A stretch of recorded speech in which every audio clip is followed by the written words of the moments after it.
Распишан е тендер за целосна реконструкција на автопатската делница од Скопје до Куманово во должина од 23 километри, а обновата на коловозната лента е веќе започната, информира денеска министерот за транспорт и врски Владо Мисајловски.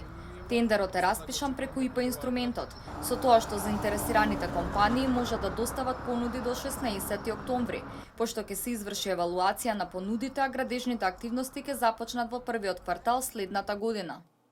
Затоа повторувам, веќе ние градиме од Куманово кон Скопје една коловозна лента, веќе е распишан тендерот преку ИПА, односно преку Европската унија, заедно со Владата на Република Македонија, и потоа продолжуваме со целосна рехабилитација на останатиот дел.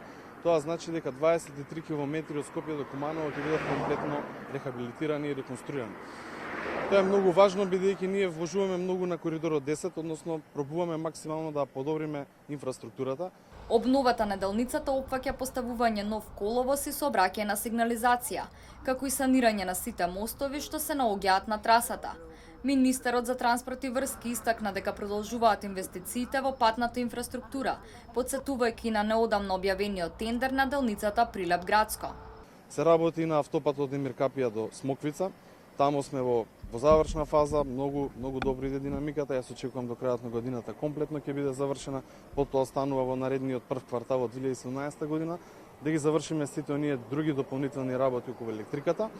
А исто така се продолжи од Гевгелија, односно од Смоквица кон Гевгелија.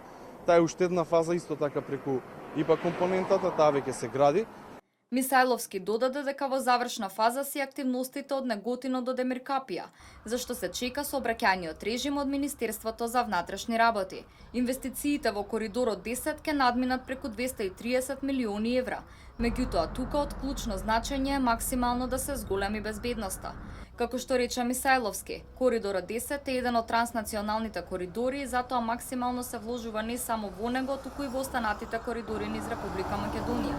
Тој посочи дека на територијата на целата држава се градат 170 километри нови автопати и Министерството за транспорт и врски ќе продолжи со сите тековни проекти.